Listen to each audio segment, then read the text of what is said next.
If you want to change your personal Calendly URL, you can do it in just a few quick steps, and in this video I'll walk you through the entire process from start to finish. This is really useful if you want a cleaner link, a more professional looking scheduling page, or if your old URL no longer matches your brand.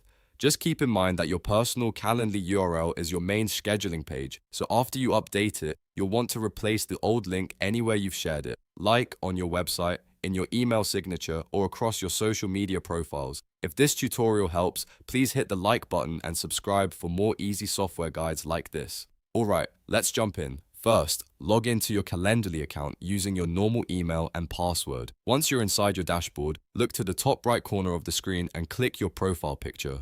This opens up your account options, and from here you'll want to select My Link. This is the area where Calendly lets you manage your personal scheduling link. After that, you'll see your current personal Calendly URL. Click into the URL field and edit it to the new link you want to use. Make sure the new URL is easy to remember, professional, and matches your name or brand if possible. It's also a good idea to double check for spelling, extra characters, or anything that might make the link harder to share.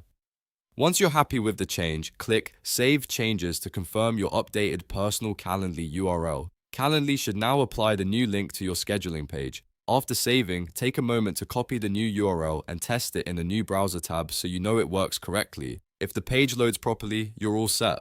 And don't forget the important follow-up step. Update the old link anywhere else it appears. That means checking your website buttons, email footer, LinkedIn bio, Instagram profile, and any other place where people might still be clicking your previous Calendly link. Keeping those updated helps avoid broken links and makes it easier for people to book time with you. And that's it. You've successfully changed your personal Calendly URL. If you found this helpful, please give the video a thumbs up, subscribe to the channel, and turn on notifications so you don't miss the next tutorial. Thanks for watching, and I'll see you in the next one.